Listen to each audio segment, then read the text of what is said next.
আমার স্বামী দুর্নীতি করে না, এটা ভেবে আমি গর্ববোধ করতাম। তুমি নিজে পাপ করেছ, আর অন্য কেউ সেই পাপের কথা বলতে গেলে তাকে ট্রান্সফারের ভয় দেখাও। কোথায় যাচ্ছ? আব্বার ওখানে চলে যাচ্ছি। আব্বার এখানে চলে যাচ্ছি মানে? তুমি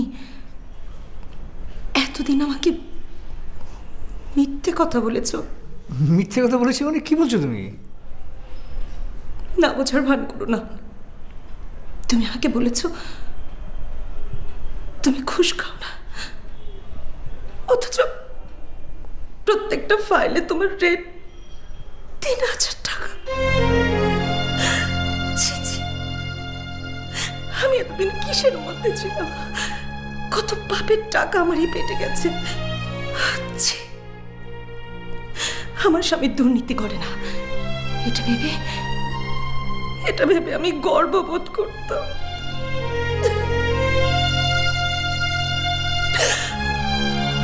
তুমি নিজে পাপ করেছ, আর অন্য কেউ সেই পাপের কথা বলতে গেলে তাকে ট্রান্সফারের ভয় দেখাও। ছি। ট্রান্সফারের ভয় মানে? ও, আমি ছেড়ে এসেছিলাম না? দরজাটা বন্ধ করে নাজমা, নাজমা প্লিজ, প্লিজ নাজমা।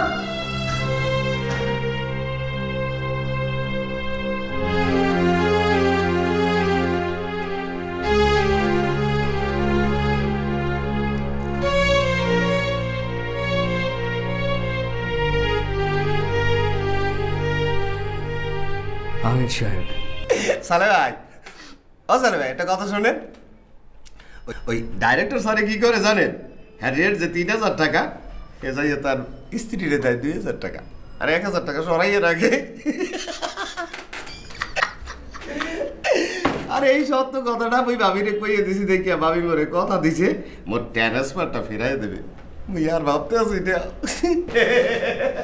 আমির সাহেব, আসসালামু আলাইকুম। আপনি আপনার ভাবিকে কি বলেছেন?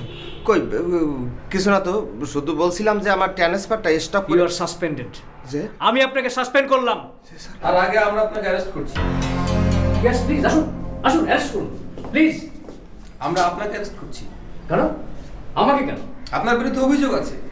কি অভিযোগ আছে? কি প্রমাণ আছে আপনাদের কাছে? আছে, সাক্ষী প্রমাণ দুটোই আছে। আর সে সাক্ষী দেবেন আপনার স্ত্রী। সব দোষ আপনার। আমার না স্যার, আমার না, সব দোষ ওই বাংলা স্টুডেন্টের। একটা ধন্যবাদ দিয়ে আমাকে সবাই বাইরে ঠিক গেছে। থামুন, যা বলার থানায় গিয়ে বলবেন প্লিজ।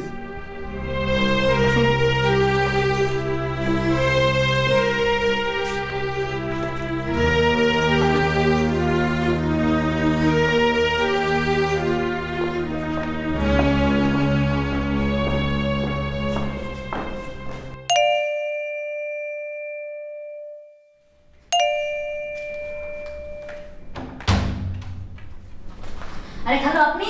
আসসালামু আলাইকুম। আসেন আসেন আসেন। ওয়ালাইকুম আসসালাম।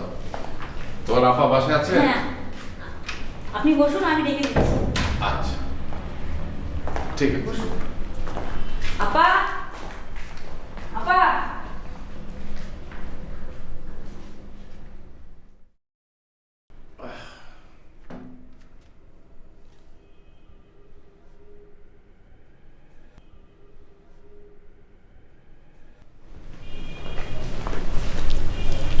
থাক মা, থাক থাক, বেঁচে থাক।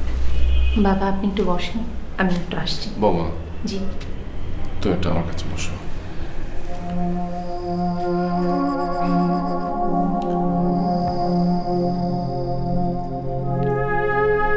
বৌমা, আমি সারাটা জীবন ধরে সৎভাবে বেঁচে থাকার চেষ্টা করেছি। আমার ছেলে একজন সৎ অফিসার, এটা ভেবে আমি সারা জীবন গর্ববোধ করেছি। কিন্তু সে গর্ব আমার চূর্ণ হয়েছে। এখন তোমার জন্য আমি দ্বিগুণ গর্ববোধ করছি।